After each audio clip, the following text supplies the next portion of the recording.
This is a practice 1. In practice 1, we are going to learn how to compare two variables. We want to compare A and B. So when A is greater than B, we want to turn on LED lights. So we are going to create two control units, which is number. So this is A, and then the second one is a B. And then let's make LED light. Make this one is a little bit bigger. So click object and then just extend your size. Okay, in the block diagram, we want to compare this one. So under mathematics menu, let me see where we can find the comparisons here. So under programming, let me see comparison folder here. Okay, on the comparisons, click. Then there's many different comparison icon, the nodes. So I want to compare A and B. So if this is greater, I place this one to the block diagram and then connect A. So top is A, the bottom input is a B. So this one is compare whether A is greater than B. If that's the true, this one produce the true as an output. So I want to connect this one to there. So please notice that the color of each line. So the orange color represents the data type that pass through this line is variable, whereas this green line represents this data type is binary, true or false. So in here, if I run, this is false because A0 is not greater than 0. That's why this is off. But if I put, for example, 5 is greater than 0. So if you run, now LED is on. This is practice 2. In practice 2, using a case structure, we want to compare these two variables A and B and display the larger variable between them into our indicator. So for example, and we're comparing A and B, so 5 and 4. So 5 is greater than 4. That's why we 5. And if the B is greater than A, then we're going to display the value from B to this indicator. And this one, I already created two numeric control, A and B. This is indicator. So I want to put the larger or largest number between these two. And in this block diagram, we have to use comparison and we have to use case structure. So first, structure wise, you go to the structure folder and then let's bring the case structure. Click and bring to your block diagram, and you have to make proper size for your case structure. So this case structure shows then true, and if you go to the false, there's two different conditions. So the true means everything inside in this true structure will be executed if the condition is true. Otherwise, everything else in this false structure will be executed. So now we want to look at whether A or B is greater, which one is greater than, which one is smaller than. So in here, let me use the comparison here. So I want to compare A is greater than or equal to B. So now let's use greater or equal. Okay? So if A is connected to and B is connected to there, I just compare whether A is greater than B. If that's true, so let me just connect this true or false output into this case structure input. So if A is greater than B, then I want to display the A value to the our indicator. Okay, so that means I just tap the wire from the A and just dragging out, and then I want to pass through inside, so just click and then just moving to this icon.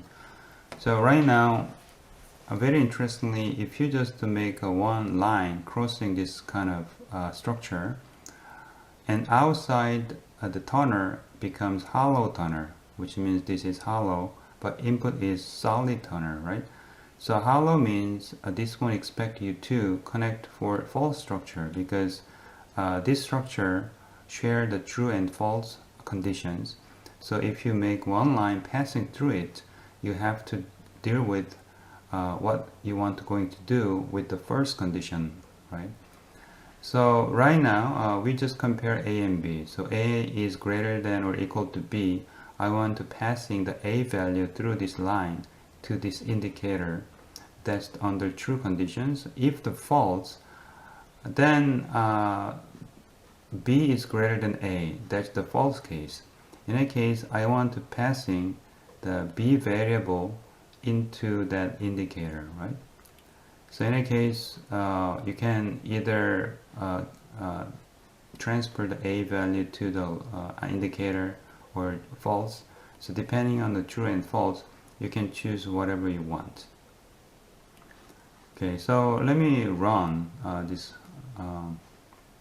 program. So let me make a B is larger than A. So let's say 7. If you run, then 7 will be displayed. If A is greater than A is greater than B, then A will be displayed.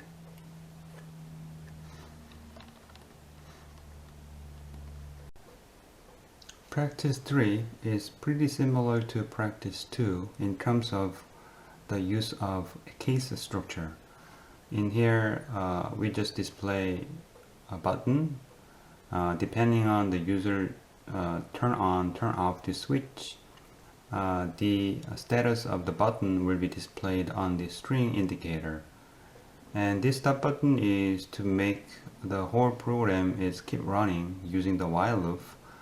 So you don't need to run continuously if you everything placed inside of the while loop in your programming. Because this is too simple program, instead of I'm making the program, let me just show you the block diagram. In this block diagram, this is the icon that corresponding to the switch on the front panel, and then this is Boolean variable, that's why this is green. This is connected to a true and false case structure. So if the case structure is true, which means the switch is on, then this on the constant string will be passing through the string indicator. So now this passing toner is hollow because this program I didn't connect the false case. So in your case, you go to the false on the first case, and you connect off constant string to the same toner. Then this toner becomes solid. Then you can run your program. In addition to that, please notice that I just placed the while loop outside here. And then once you create the while loop, you have to connect when you want to exit the while loop by clicking the looping control. So if you click the right button, you can just create the control button. So this is a stop button. So once you run, then this one is keep running. So when you play with the switch, you can see the on and off in the string indicator. And if you want to exit hold the program, you just click the stop button. This is pretty much practice 3. So I hope you can just simply make this VI and just to check out whether your program is running.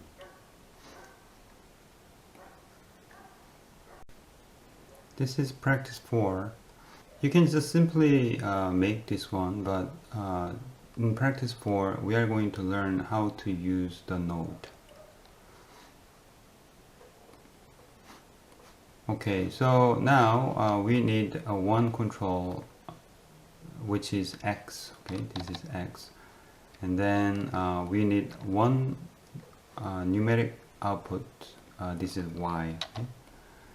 And then the equation wise, this is our equation. Okay, so you have to square x and multiply 4 and minus 5, divide everything by x minus 2.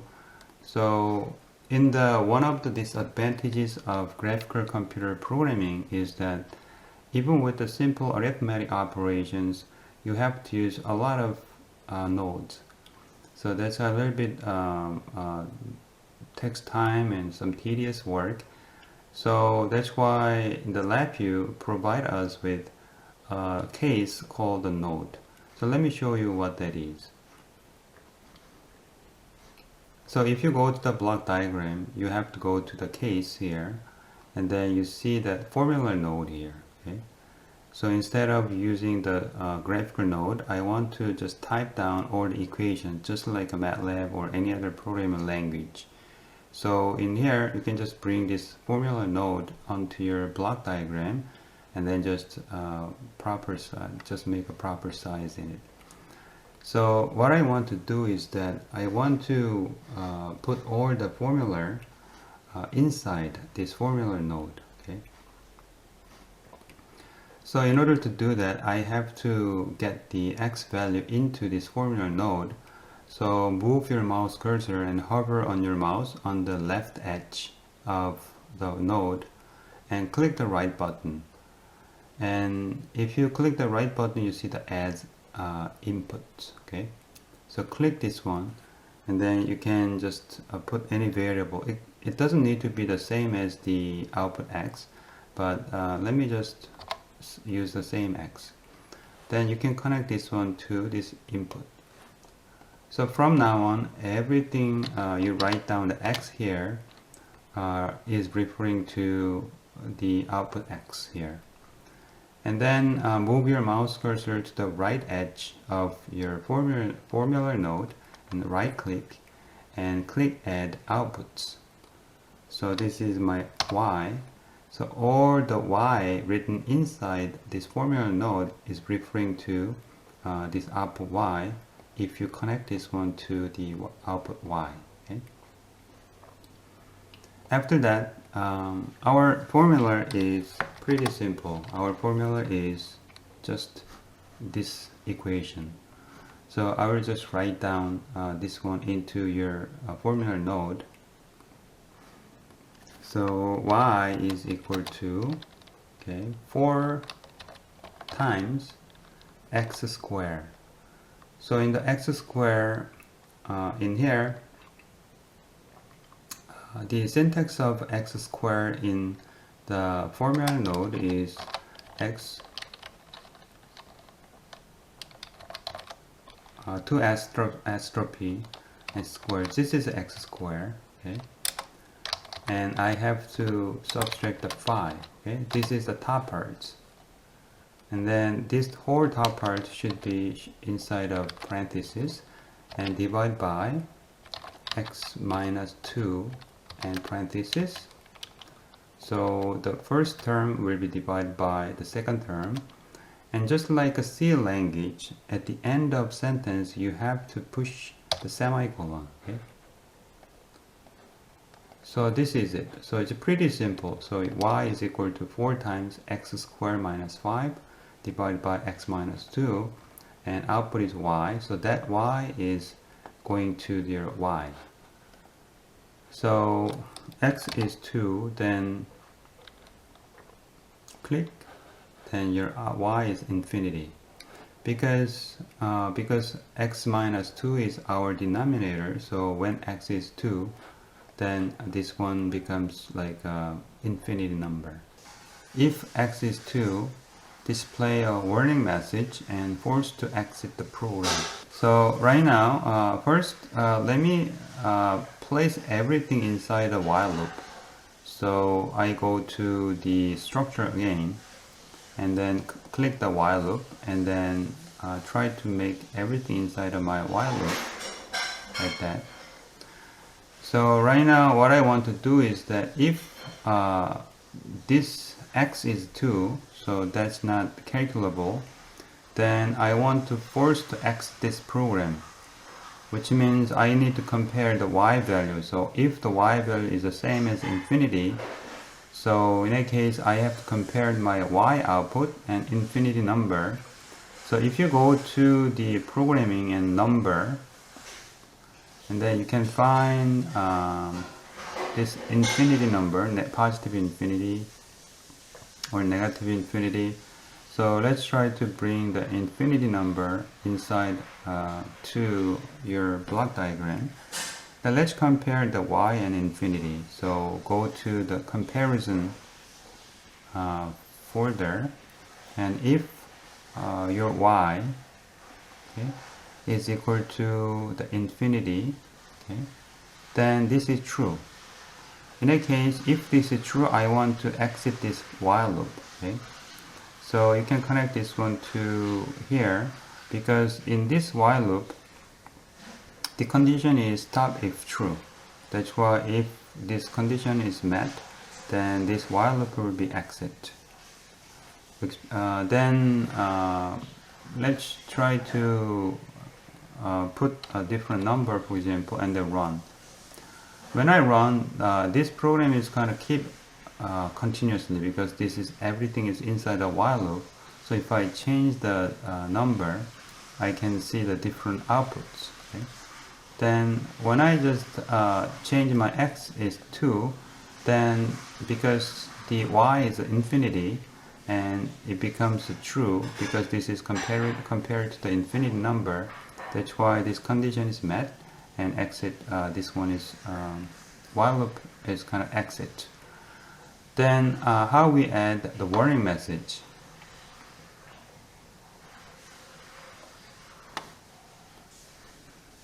Let me add the warning message here. And on the front panel, we add the string indicator. So this is kind of message box. Okay? Then this message box, we want to put such statement that this cannot be calculated, or it's okay, something like that. So now if this is true, then we want to display a certain warning message. So in this one, inside this while loop, I want to add another like a structure, which is a case structure. Okay? So this is a case structure. So if the case structure is true, so I just connect this one to the case structure. If this is true, I want to add a certain statement so that the statements go through this message box. So inside a true, I want to create a string constant. Okay, so this is string folder, and this is string constant is on the bottom here. This is string constant. So I write now here, this cannot be computed, because the infinite number is there, so it cannot be computed, kind of warning message. Otherwise, I have to connect another constant box. So in that case, I can just put the empty string constant. This is empty string, so I just display nothing. So I connect this one on the first and on the true. Okay? Then let's run again. So when I run, because x is 2, it just right away stop. But let me just put a different number. So for the y value is there, and then if this is x2, then program stops, and then it just displays this kind of warning message. This is practice 5.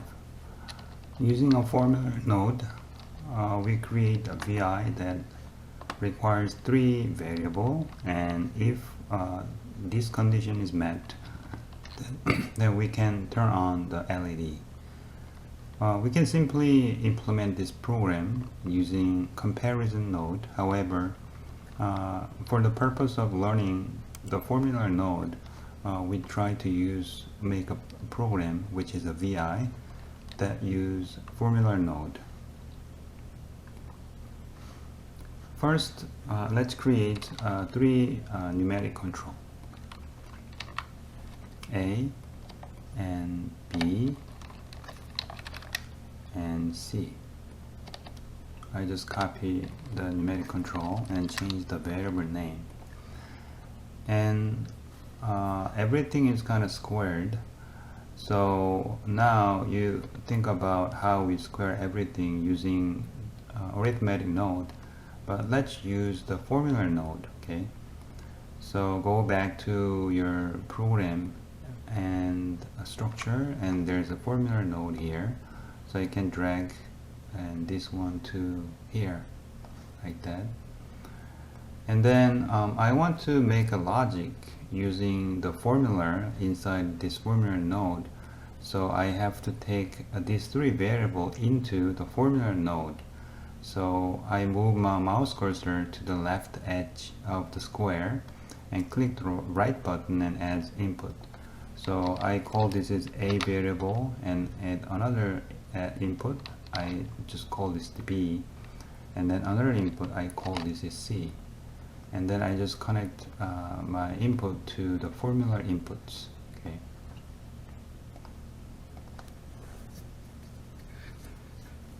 And then on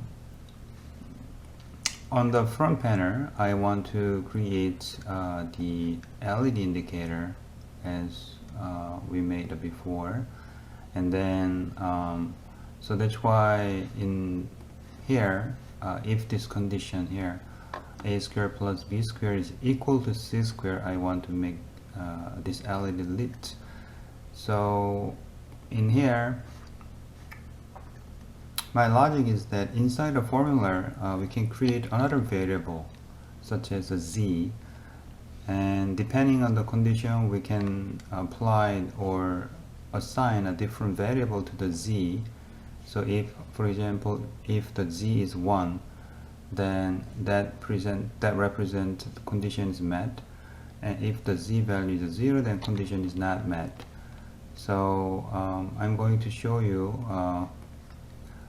how to do that. So first let's try to make one output. So let's say this is a z,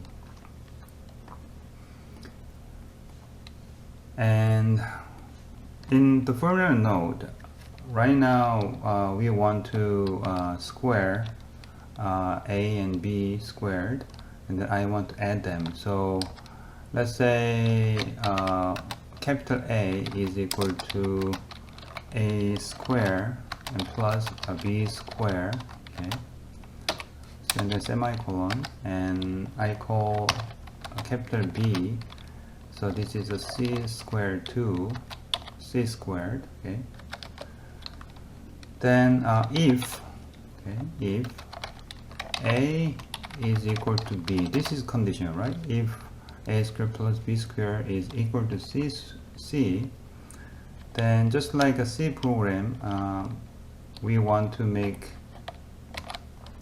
this bracket, and if a is equal to b, then I assign 1 to z, okay. So because I open up this bracket, so maybe you can place the bracket at the next line, and you can close bracket down, else, and bracket, open up bracket, and I want to assign the z 0 to the z variable and break it down, okay? So now this program just say if the condition is met, I assign 1 to z, otherwise I assign 0 to z, okay? Then this z will actually take on this variable.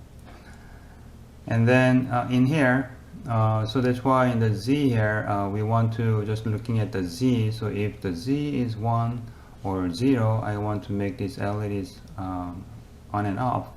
So in here we want to use just comparison, okay? So go back to programming and comparisons, and if z is equal to 1, so if you go down here, there's equal comparison node, so just bring the equal comparison here. So if the z value is equal to create a constant 1, if this is true, okay, if this is true, then I just connect this one to my final indicator, which is a Boolean variable, right? So we are almost done. So however, if you look at this run button, this is a broken arrow, so we cannot execute this program because there's some error in it. So where's the error? In the formula node, just like a C program, we have to declare any variable you used inside the formula node. So for example, here we used A, we used capital B, we used a Z, but we didn't declare yet. So in here, I want to declare them. So I want to declare A and B as a float format. And then Z doesn't need to be float. So let's say I want to use a Z as an integer, okay? So just something like that. Then now you see that this Z, the color of the Z line changed to the blue. So that means this blue line represents the integer data format, and orange line represent float data formats. Okay. And now let's try to run this program and see whether it works or not. So let's say 3 is 4 and 4, A is 4 and 4, B is 4 and C is a 5. So these are three variables that makes condition satisfied. So if I run it, then you see that this is LED is on. But if I change the different variable, then you know that this is off. So now this is just the practice where we learn how to use the formula by including this kind of conditions inside the formula node. This is pretty similar to the C programming syntax. And then one thing you have to remember is that whenever you use the new variable inside the formula, you have to declare those are variables.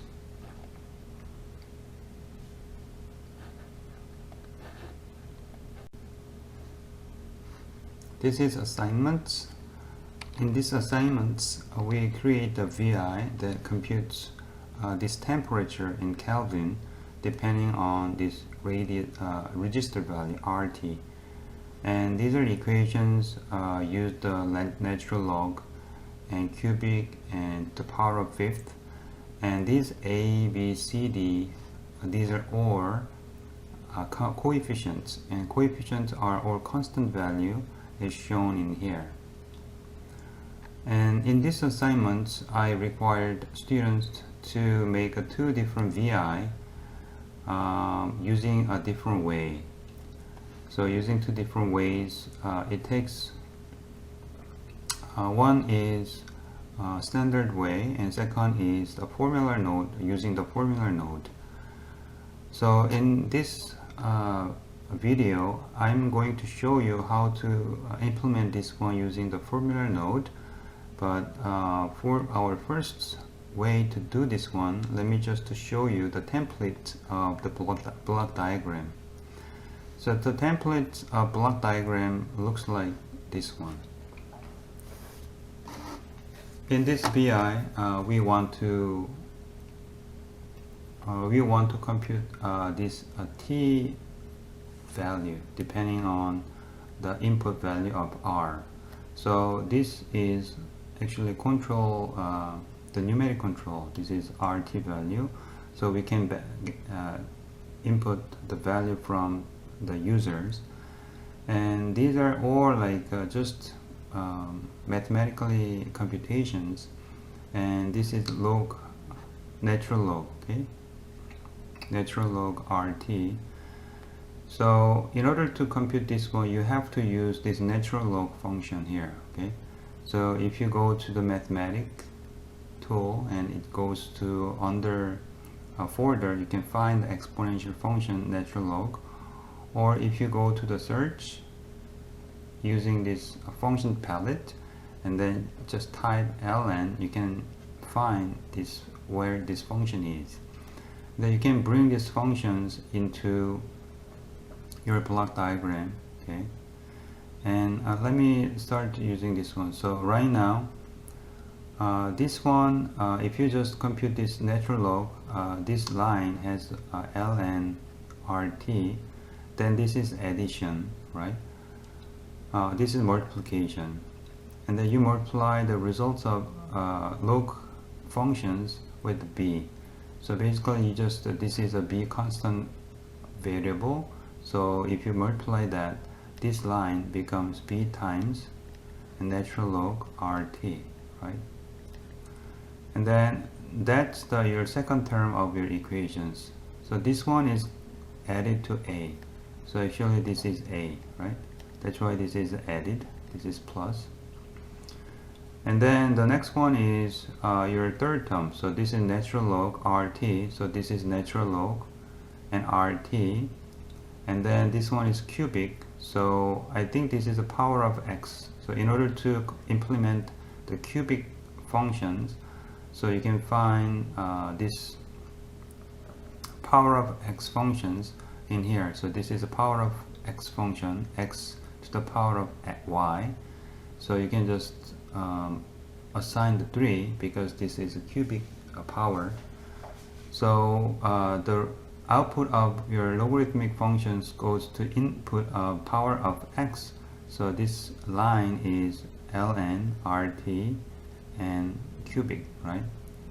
And then this is multiplied by the c constant value. So this is a c times ln rt cubic, right? And this is added the last term, that's the d multiplied by ln rt to the power of fifth. So that's why you use the fifth power here, and then you just add them. Then you just add everything into there. The rest of them is more like how to convert the Kelvin to the temperature in Fahrenheit. So this is a Celsius temperature, this is Fahrenheit temperature, and then as you see that in here, the temperature Kelvin is equal to Celsius plus 273.15. So by using these equations, you can compute the temperature T. Okay. Before I move on to the alternative way to implement this program, I found one typo here. So in this node, this one is supposed to be not the positive, this one is supposed to be division. Okay, so this one should be replaced by divide. Okay, so not this is not addition, this one is supposed to be a division. But rather than you try to copy and paste this template, if you understand how to do that, please just make a program by yourself. And our second way is we try to make exactly the same functional VI using formula node. Okay, so because in here we use many different like arithmetic nodes, sometimes it's not easy to follow it.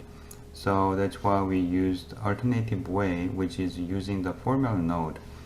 In here, I already made the input value, register value RT, and then this is two output, temperature C and F. So I already just make those kind of indicator and control, and then I connect to the formula node here. And then in here, this equation requires 4 coefficients A, B, C, D. So I already write down all the A, B, C, D in here. So when you just type A, B, C, D, please double check your coefficient values are correctly written down to your formula node. And one thing that I want to notice, I want you to emphasize is that in these equations, you have to implement this e to the negative 3. So this is a power of negative 3 power. So this e to the negative 3 can be implemented in formula node like a 10 to the power of minus 3. Okay, so 10 to the power of minus 3 and 10 to the power of minus 4, 10 to the minus 7, 10 to the power of minus 11, something like that. And after that, we try to just calculate the temperature. So our temperature is from this equation, okay? From these equations.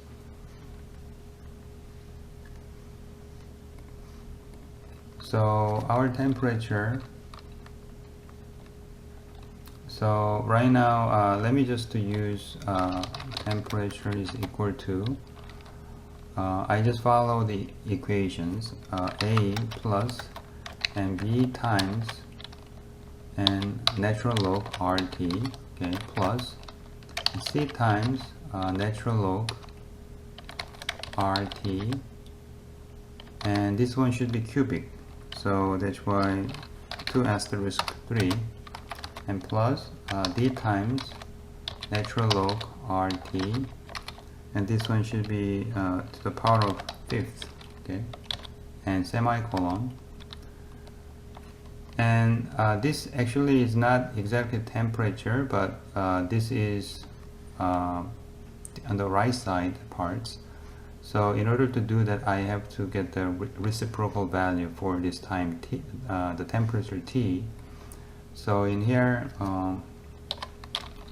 my temp C, okay, is equal to 1 over my previous statements and minus 273.15. So this is I want to get the temperature as a Celsius, okay?